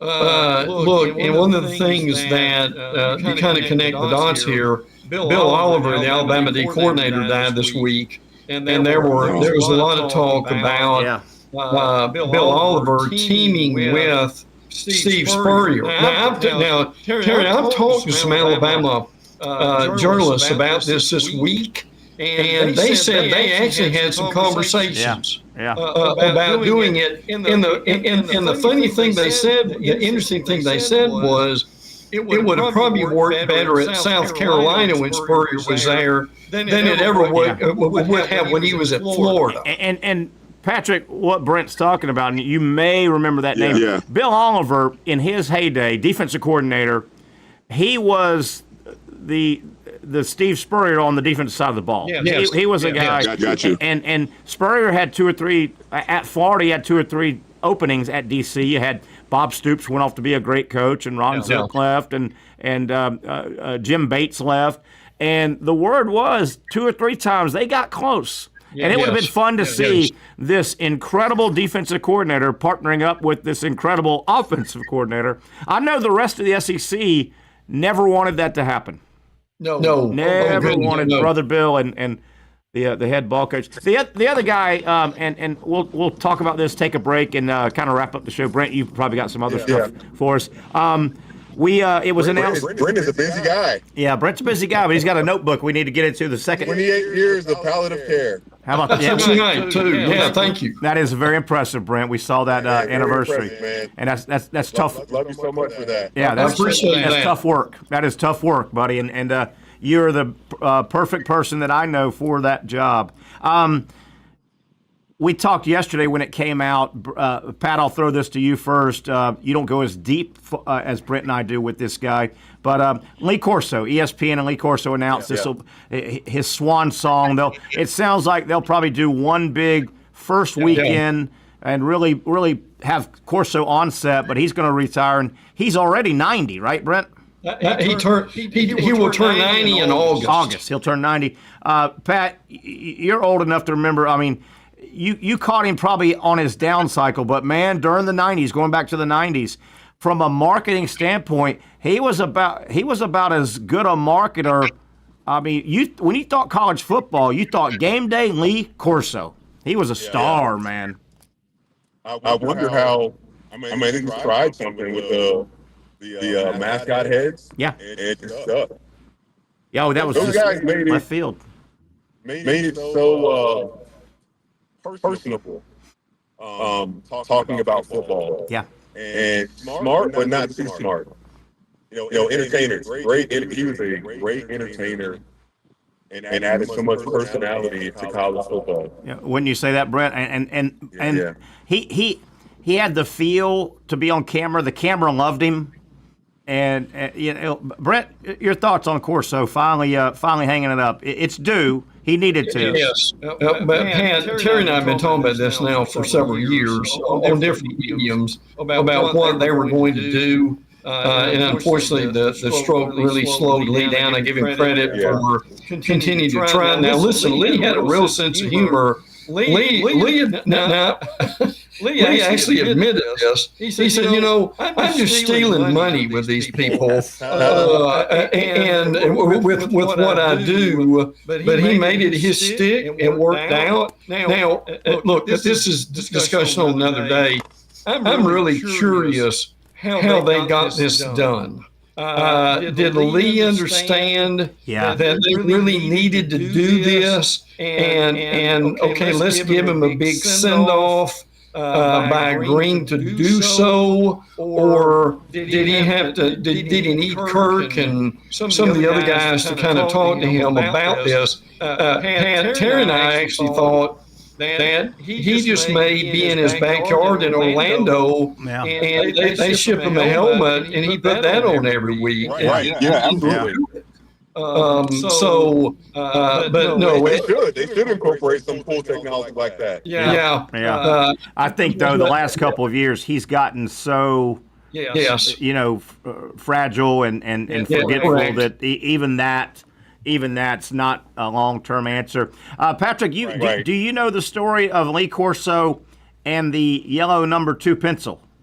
No. Real quick story, and some people know it, some people don't.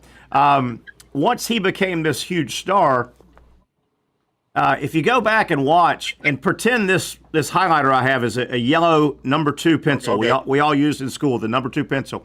Well, Corso, when they would cut to him on game day, and he did this for years, Brent can concur this, he would be making his points, and he would always have that yellow number 2 pencil. And that's right. Let me tell you something, I think Ohio State's going to win, and Pat, over and every segment, when a tight shot on Corso, he would have this yellow number 2 pencil. Come to find out, one of his day jobs, he was a spokesperson for Ticonderoga Pencils, the people that make the number 2 pencil. So he was making money doing that. He was making money doing that. That's right. Are you serious? Yeah, isn't that great, Pat? Yeah. That's great. Hey, and here's my question, guys. What did they do with his spot? Now they're not going to get somebody put on headgear. I don't believe that's going to happen. But I'm just wondering, I don't know if they need to replace the spot. Well, it's already busy up there, man. I agree with Patrick right there, man. There's too many people on that set, I think. There is. And look, we see this all over television. There are too many people on the desks. So that's a solid point from Pat. They may just need to leave that alone and let it take care of itself. Look, I think Kirk's one of the best. Reese is unflappable.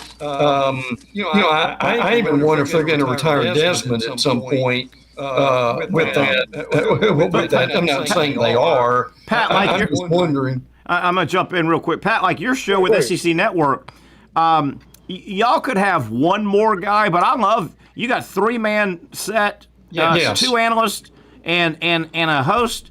I love it, man. How about those Sunday NFL shows? You'll turn on a Sunday NFL show. Oh my God. They'll have 8 damn guys on the set. Really? And I don't mind having a couple extra ones for one segment, but these shows have too many guys. Game day and NFL, they're the permanent guys. Terry Bradshaw may be the next guy to retire. Maybe. Yeah, with his health too. Good point. Yeah. And listen, I have to take him in small doses. I'll admit this. I'm not a big McAfee fan. Nor am I. Yeah. I'm just not, guys. And I know, and Terry can explain this when we have time later. I know he fits that demographic they want. As far as the age is concerned. But right now, the guy who has saved game day, Oh, absolutely. Nick Saban coming in has saved game day, Frank. He's been real good. You know, McAfee, he better, and he is. He's cashing in. He's making a lot of money, and he's very, very liked by, I'll call it the younger crowd. Yes. You know, McAfee's pushing 40 now, and he's probably, his shtick, you know, he's a little irritating, and he's a little brash and loud. He's going to make all his money because he's about 10 years away from then it becomes sad. He reminds me of Jim Rome. Yeah. Pat, I don't know if you remember Jim Rome, who was really popular. Well, believe it or not, Jim Rome does have a pretty big following. Yeah, he's still around. He's still around, but I mean, he was at his heyday 20, 25 years ago, and he was big. Yeah. He wasn't my style, but he was big. Where I'm going is Jim Rome, he hit a point. He was great in his 30s. And he had his way of talk. He has a little goatee, and I'm cool, and you're cool, and smack, and this and that. Well, that was cute when he was 32 and got popular as 33, 34, 36, 38. I remember when the guy hit him. Jim Everett. But guys like Rome hit 48, 49, 50, and it was almost he's a 52-year-old guy talking smack and goatee and I'm young and you're young and we're hip. Why is the first person I think of Skip Bayless? Skip Bayless. Yeah. Oh, is he still around, Bayless? Oh yeah. They pay him too much money. I guess. Yeah. He's involved in these first take. Let's see who can yell the loudest shows. Yeah, he's on the FS1 version. FS1. Yeah. And Brent, you pointed this out a long time ago. I don't think I'm necessarily the easy way to blow a guy like me up. Oh, get off my lawn, old guy. So you're not going to like the younger guy. When you watch the shows, these sports shows, TV sports shows in the mornings and afternoons, all they are is let's get three guys to argue for an hour. Yes. I mean, arguing this. They rarely have learned discussions. It's just a argue, and then you argue against me, and then Pat, it's just an hour, and they talk about the same stuff with new arguers. The next hour. Well, I did appreciate Pat McAfee for a bit. Because it was different than First Take or any of the other shows. But I don't know, man. Something about it sometimes it's too much. Yeah, don't we have enough arguing in the world? And I get it. There are times where you need to have a heated discussion. I get it, but it's almost like they program, okay, we need an hour of arguing. Give us a couple topics. What side are you going to argue? Well, the thing that Pat's a part of with the SEC network is, as you said a few minutes ago, you got a host, usually either Peter or Dari, and you've got two analysts. And to me, it almost works better in basketball than it does in football to some degree for the network. But see, I can listen to that all day long. You've got two guys. They may disagree with each other, but they've got thoughtful things to say. And they've got good analysis, and they're not screaming at each other. That's for sure. So that's for sure. Yeah. So it's people. I think people appreciate that they get screamed enough at every day. You know what's crazy? You guys have the ESPN app, right? Mm-hmm. You have the ESPN app on your phone, right? Yeah. So when they do clips of Stephen A. or T.G. Perkins or whatever, it's all clickbait.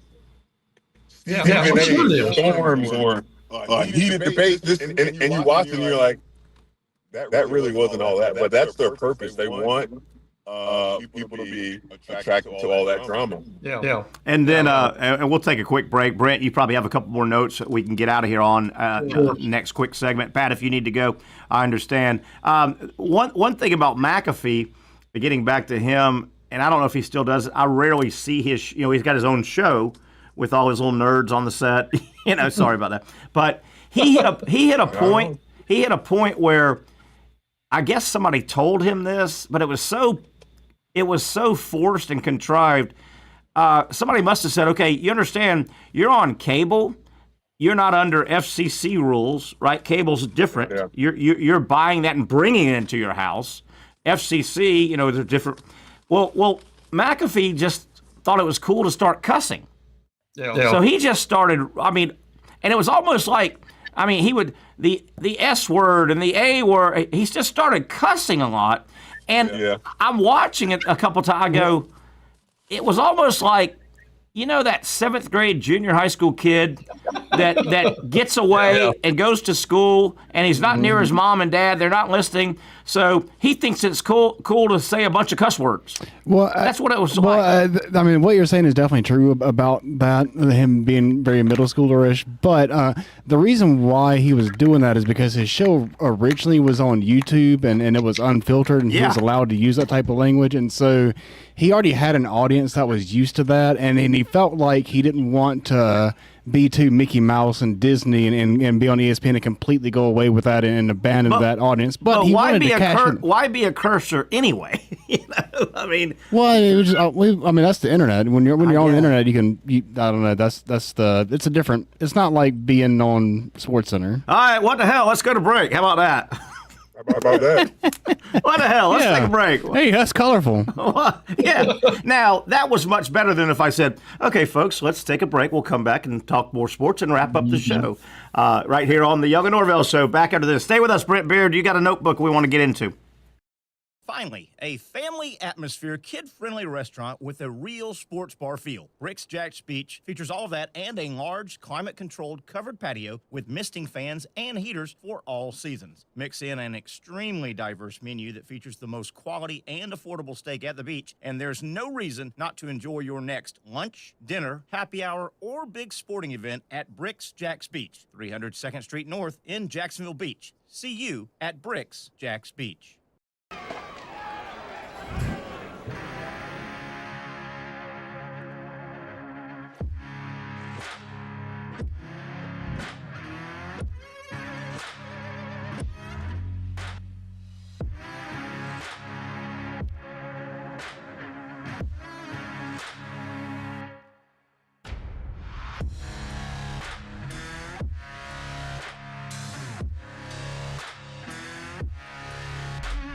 For over 20 years, Southeast Orthopedic Specialists has been providing the highest level of orthopedic and spine care to patients throughout Northeast Florida. Now, we're making that same great care even more convenient with Southeast Orthopedic Specialists Direct, a walk-in clinic where you can be seen for pain or injuries with no appointment needed. Staffed by orthopedic physicians and specialists, we offer everything from diagnosis and treatment to imaging and bracing, all with no appointment needed. For more information, hours, and locations, visit our website. You really got to hand it to him. Hold on. The previous play is under further review. I'm not sure what he could review, but okay.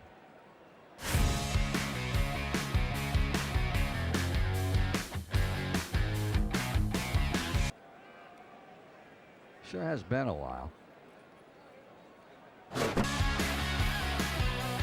Dynamic Hurricane Grill and Wings for the football season. Well, there he is. Oh, what is that? Hey everyone, Olivia Tasley here from Action Sports Jax to tell you all the different ways you can watch our new 24/7 network.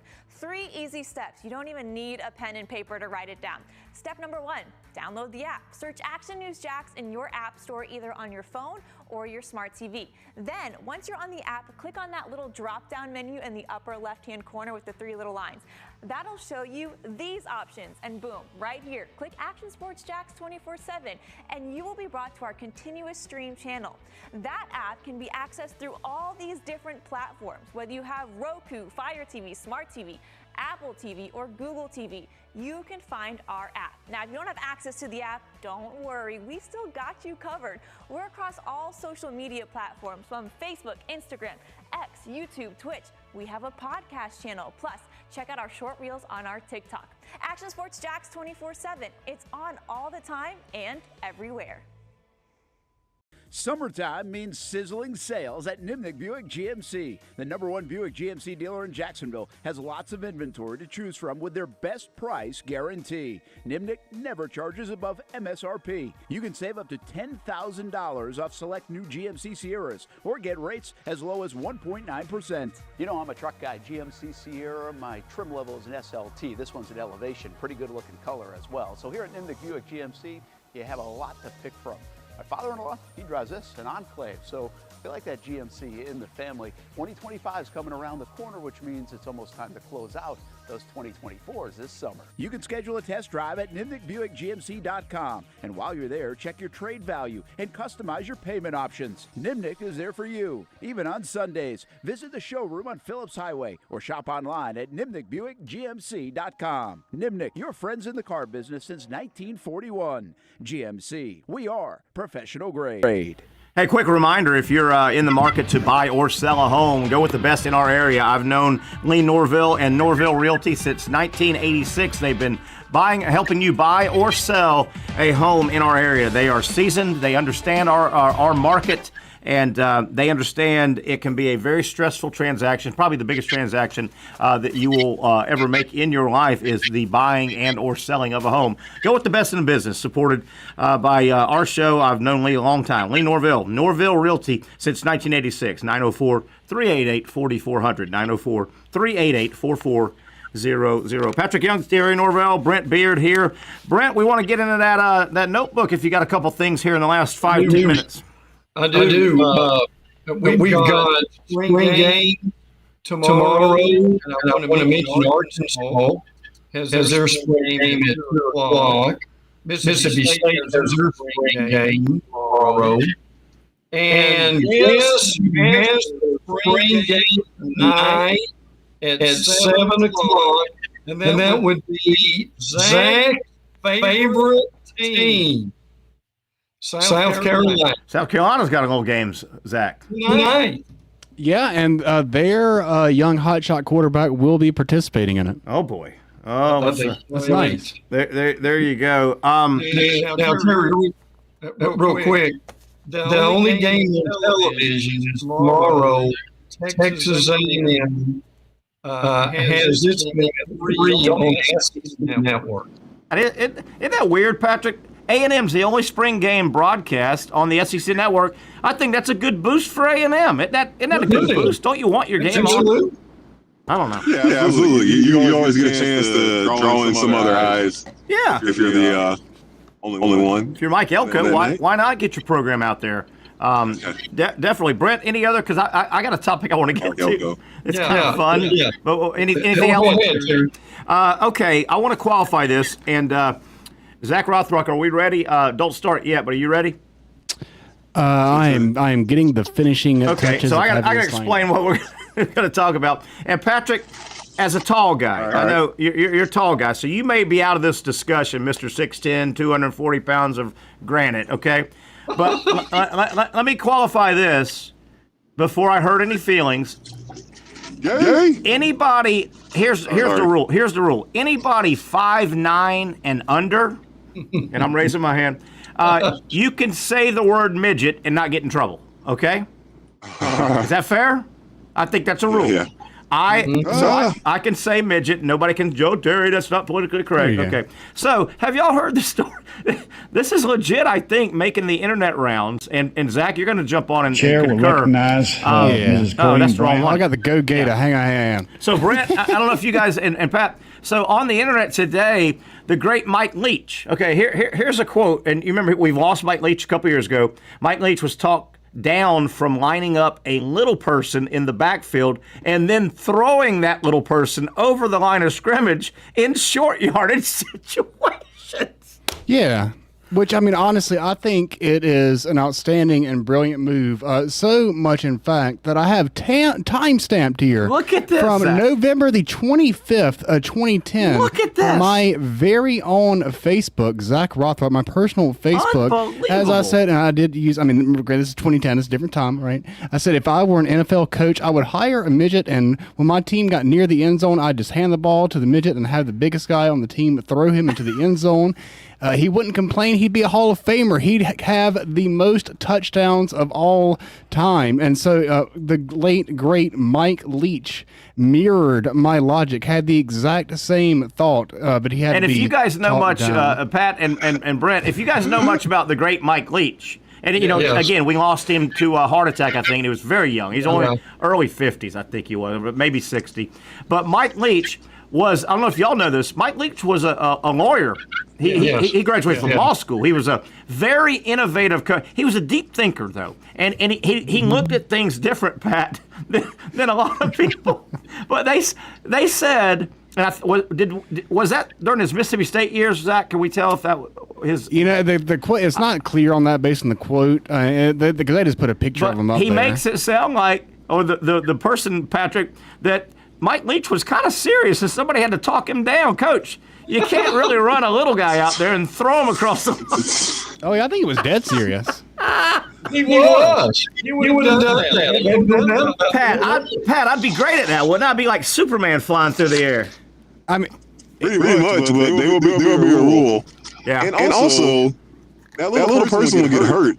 Maybe. We're talking about throwing them in the air. Well, yeah. They land safely in the back of the end zone. They don't get. I mean, I guess that someone would be rude eventually, like a James Harrison type, probably would be an enforcer and hit them. Yeah, but I mean, they just get to land. It's not like the tush push where they get flattened. They just get to cleanly go over the top and get a free touchdown. What do you think of the concept? The concept's pretty good, though.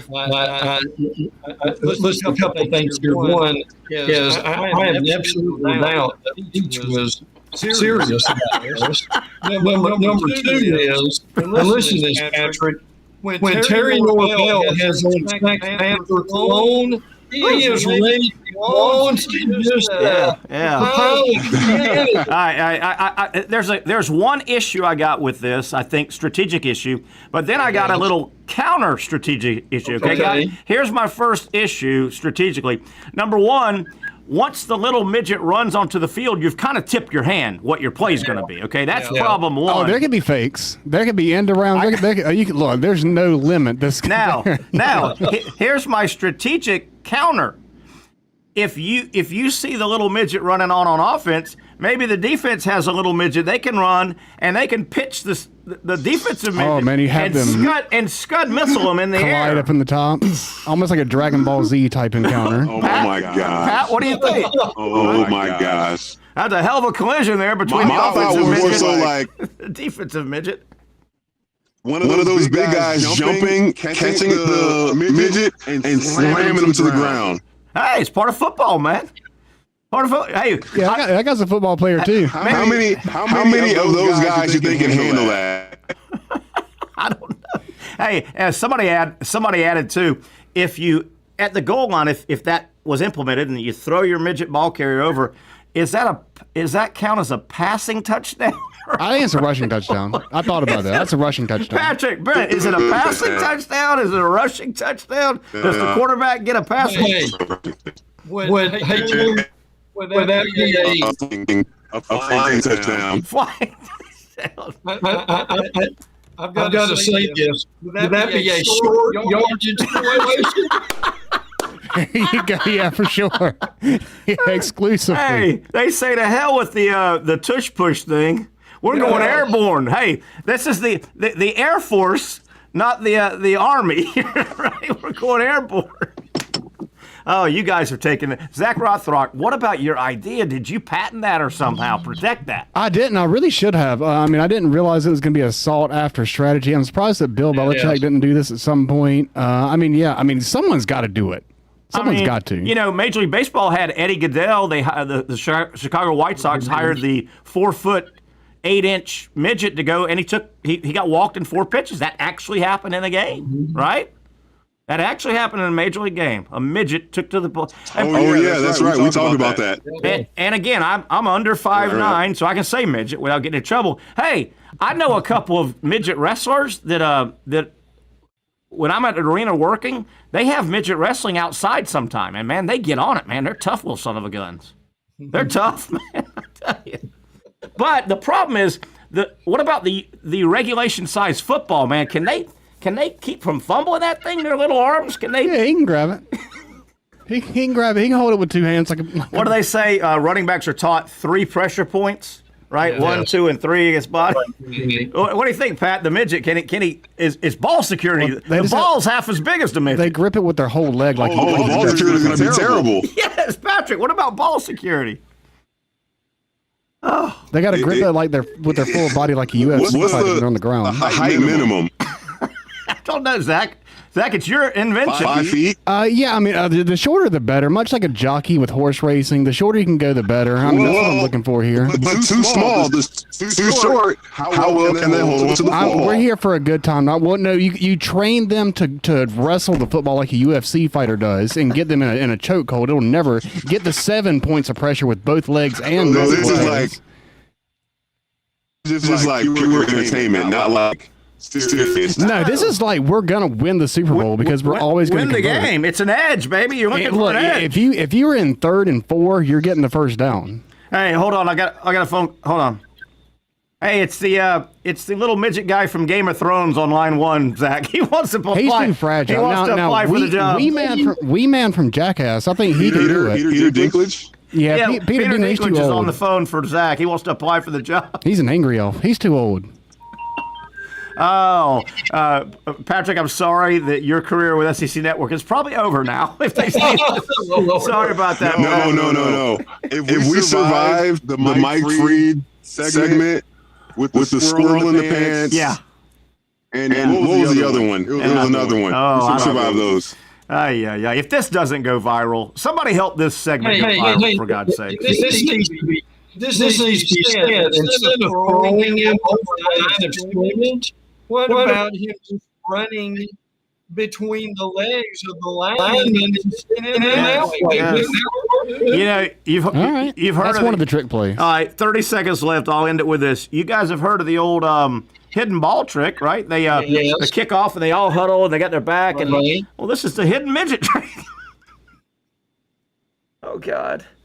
Brent, I never thought I'd say this about you because I know your lifestyle. We're all going to hell for this, boys. So I'll see you there. See you there, boys. Oh, my gosh. Zach, it's your fault. Jesus is Lord. Resurrection Sundays. There you go. Jesus is Lord. We are out of here. Zach Rothrock, this is the probably the best or lowest point of your career. And we stoop to your level, Zach. All right, folks, have a great holiday weekend. We'll get back together Monday for the next edition of the Young and Norvelle Show at 4 o'clock. See you guys later. See you then, folks.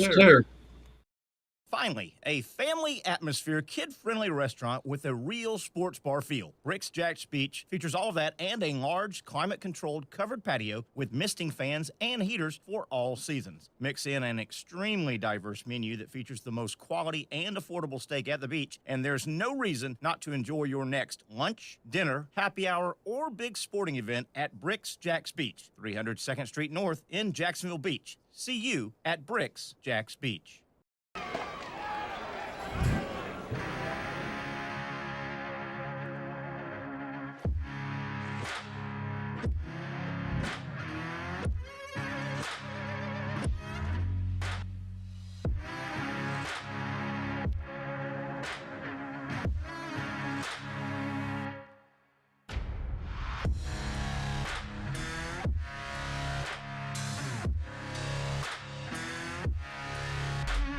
For over 20 years, Southeast Orthopedic Specialists has been providing the highest level of orthopedic and spine care to patients throughout Northeast Florida. Now, we're making that same great care even more convenient with Southeast Orthopedic Specialists Direct, a walk-in clinic where you can be seen for pain or injuries with no appointment needed. Staffed by orthopedic physicians and specialists, we offer everything from diagnosis and treatment to imaging and bracing, all with no appointment needed. For more information, hours, and locations, visit our website. You really got to hand it to him. Hold on. The previous play is under further review. I'm not sure what he could review, but okay.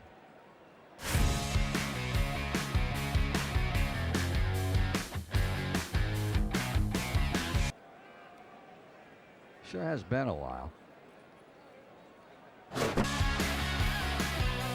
Dynamic Hurricane Grill and Wings for the football season. Well, there he is. Oh, what is that? Hey everyone, Olivia Tasley here from Action Sports Jax to tell you all the different ways you can watch our new 24/7 network. 3 easy steps. You don't even need a pen and paper to write it down. Step number 1, download the app. Search Action News Jax in your app store, either on your phone or your smart TV. Then, once you're on the app, click on that little drop-down menu in the upper left-hand corner with the 3 little lines. That'll show you these options, and boom, right here, click Action Sports Jax 24/7, and you will be brought to our continuous stream channel. That app can be accessed through all these different platforms, whether you have Roku, Fire TV, Smart TV, Apple TV, or Google TV. You can find our app. Now, if you don't have access to the app, don't worry, we still got you covered. We're across all social media platforms, from Facebook, Instagram, X, YouTube, Twitch. We have a podcast channel. Plus, check out our short reels on our TikTok. Action Sports Jax 24/7. It's on all the time and everywhere. Summertime means sizzling sales at Nimnick Buick GMC. The #1 Buick GMC dealer in Jacksonville has lots of inventory to choose from with their best price guarantee. Nimnick never charges above MSRP. You can save up to $10,000 off select new GMC Sierras or get rates as low as 1.9%. You know, I'm a truck guy. GMC Sierra, my trim level is an SLT. This one's an Elevation. Pretty good looking color as well. So here at Nimnick Buick GMC, you have a lot to pick from. My father-in-law, he drives this, an Enclave, so I feel like that GMC in the family. 2025 is coming around the corner, which means it's almost time to close out those 2024s this summer. You can schedule a test drive at NimnickBuickGMC.com. And while you're there, check your trade value and customize your payment options. Nimnick is there for you, even on Sundays. Visit the showroom on Phillips Highway or shop online at NimnickBuickGMC.com. Nimnick, your friends in the car business since 1941. GMC, we are professional grade.